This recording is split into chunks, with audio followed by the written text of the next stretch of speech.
Welcome back to Mornings with Dave King and Matt Martin. We are broadcasting from the Thacker Jewelry Studios. View loose diamonds, custom designs, and more at thackerjewelry.com. And we're going to go directly to the phones. We've got Mayor Pro Tem Jeff Griffith on the line. Talk about the city council meeting this week. Jeff, how are you doing? Good morning. How are y'all? Good morning. I think I'm doing well. Good. That rain was amazing, wasn't it? Yeah, I love the rain, and we got 2 nights of it so far, and I've been enjoying it. Yeah, it's great, guys. So you guys had a busy day yesterday, didn't you, Jeff? On the council? Well, I had a whole busy week. It doesn't stop anymore. But our council meeting Tuesday was. Yes, we did spend a lot of time at it. We had a lengthy work session, an executive session, and then, of course, the council meeting went to, I think I left there about 9 o'clock that evening, Tuesday, yes. Yeah. So what are the biggest things that y'all did in the city council meeting on Tuesday night? That I would bring up, gentlemen, is our streets committee, which consists of Councilman Randy Christian, Councilman Juan Chavez, and myself. We have been working for, really since the first of this year, on analyzation of streets throughout our city, which is, and y'all have heard me say this, over 1,100 miles of streets. And condition of streets, and obviously our public works director was involved heavily with us on this. We a part of this is analyzation of what we need to concentrate on. What's our negatives? What's our positives? Obviously, brick streets is a big issue and has been for a number of years, and some of that is because we've not really kept up with them as well as we should have. We also analyze part of the fact we have approximately 52 miles of unpaved streets, and how every year we're slowly but surely working on that already. And we're trying to we may up the bar when we start working on the next budget, y'all, next week. But anyway, getting back to this street ordinance is what we came up with. We recommended to the city council on Tuesday a change in the brick street ordinance. And we've already amended it. We did pass it 4-3, and there'll be a second read. So there's still some more work and maybe some adjustment in the final product. So, as far as the streets and I guess the brick streets, what exactly is it that y'all are changing? When the earlier this year, the city council had approved the Overland group out of San Antonio had done a very extensive many-month analysis of the downtown master update. Since downtown's really going well in the redevelopment, part of that is a wish list, you might say, of what do you do next when this happens. But a part of their analysis was we have about 4.5 miles of brick streets in downtown. Some of them, they said, their recommendation was to highlight 5 of them and honor them, but some of the others, because it's gotten so patchy, that maybe that we need to we're not going to roll them up today. We don't have the money to change it, but we do have the ability to change those others, and we wanted to make sure and honor these 5, but take the others basically off the list of future preservation. So what are the 5 streets that are named? Do you know? Is one of them Broadway, I'm assuming? Yes, Broadway, and that goes all the way from University to Avenue E. Right. Crickets from 17th Street and to Broadway. Okay. Buddy Holly Boulevard between 16th and 8th Street. Okay. Texas Avenue between 19th Street and 7th Street.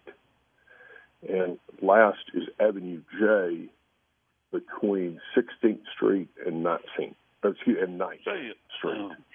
Hey, Councilman, Yes. I know it wasn't that long ago, maybe a year or so, there was the issue of brick streets came up, and there was a price that was quoted in the news media about what it would cost, and it was in multi-millions. It was like 29 million, something like that. You guys are good.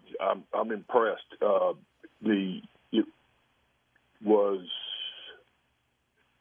20 on Broad. Let's just talk about Broadway because that's, everybody knows Broadway, and as you drive it, we know that we've got issues. No kidding. The real cost of that would be between $26 million and $40 million to redo it. That length from University. Tell me, why does it cost so much? Because is it the removal of the bricks that it runs the expense up so much? Dave, it's not just the brick. And remember, there's a little bit of history to this, and I apologize. I don't bore y'all to tears on brick, but there's some history to this. Remember, there's been, since 1920, exactly 100 years ago, guys, there's been 4 different types of sizes of bricks used for brick streets in Lubbock. They're not all the same size. So there's some herky-jerkiness to some of it. But the other part of this is the substructure.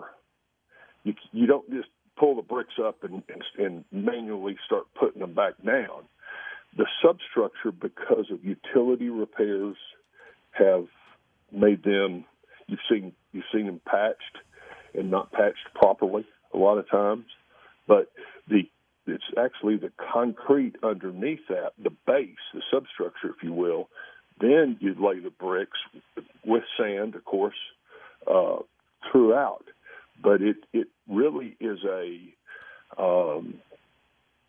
it's a maintenance nightmare for our Public Works Streets Department. Well, and they were also not just looking at the bricks and the streets themselves. They were also looking at the water and stuff underneath being repaired as well, right? Yes, exactly, Matt. You get into utility easements, and this goes not just on brick streets. You've seen this happen with other utility providers across the city where they dig up for laying new fiber optic or gas lines, and that infrastructure needs to be maintained. But those utility contractors have the ability, because their product is under our street, they've got to cut a hole to run new fiber optic, or they've got to cut a hole to repair gas lines, or our water department has to cut a hole to repair a leak or a sewer. Yeah. All right. We're talking to Mayor Pro Tem Jeff Griffith, and we're going to have to take a quick break, and we'll be right back with Councilman Jeff Griffith right after these messages. All right, we're back on Mornings with Dave King and Matt Martin. We're going to go back directly to the phones with Mayor Pro Tem Jeff Griffith. And Jeff, one of the things that I was kind of wondering, it looks like the city of Lubbock was going to take on a slide road as far as, I guess, the state had, from the loop out, the state had been taking care of that. Now the city of Lubbock's going to take that over. What exactly, or how exactly does that work? Okay, good question. TxDOT has a program called a turnover program. And these are, as the city grows, the maintenance repair, control of that at one time used to be a county road outside the loop. And so basically we take that, the agreement is that we end up owning that entire street, all that property, all the way from Slide Road south at Loop 289, all the way south to the city limits, which I believe is County Road 1730. And so it's about, I believe, 4 miles, I think. I'm trying to pull up the data as I'm speaking, so bear with me. But this is something that, a good example is TxDOT controls Loop 289. TxDOT controls Marcia Sharp Freeway. TxDOT controls Interstate 27. And freeways that make sense.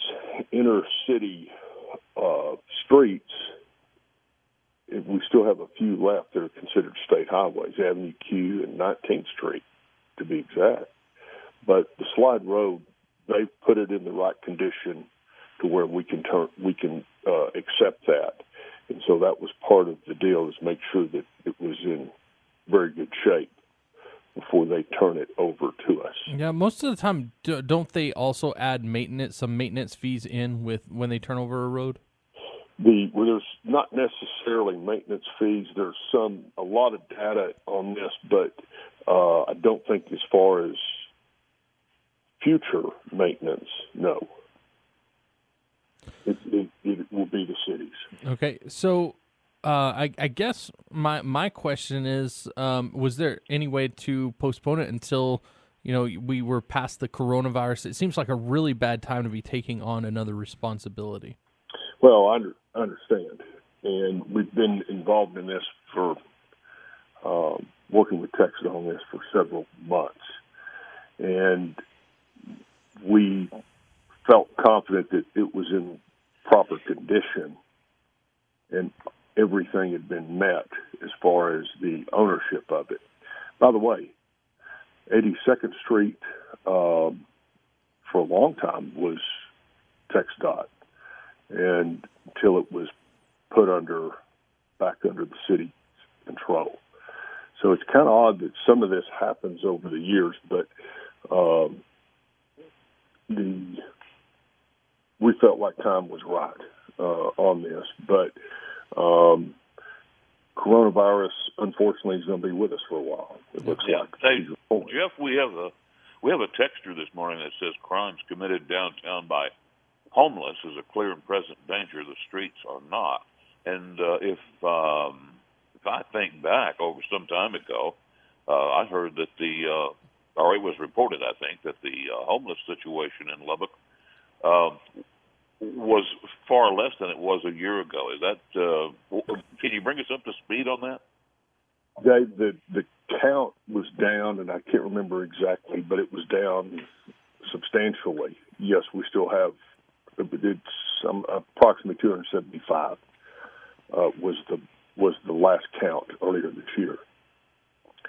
Are they creating downtown crime is problems? Downtown crime is not as dramatic by number as one would think. Does it happen? Absolutely. Do we have? Is police totally aware of this? Absolutely, they are. Does all of them get solved? No. But we do have, it's very, very important that downtown you can't make it crime-free, but it needs to be monitored and patrolled very well. And I think the police department's done a good job on it. But I'm sure there's some that sometimes, yes, it does happen on Avenue Q especially. Jeff, we have less than 30 seconds left, but we do have another question. They want to know if you're going to aim for the effective tax rate as far as the budgets are concerned. budget hearings start next week. We delve into this every day next week. Okay. And we're gonna be working to hopefully lower. That's my goal, is to lower it. All right. Thanks.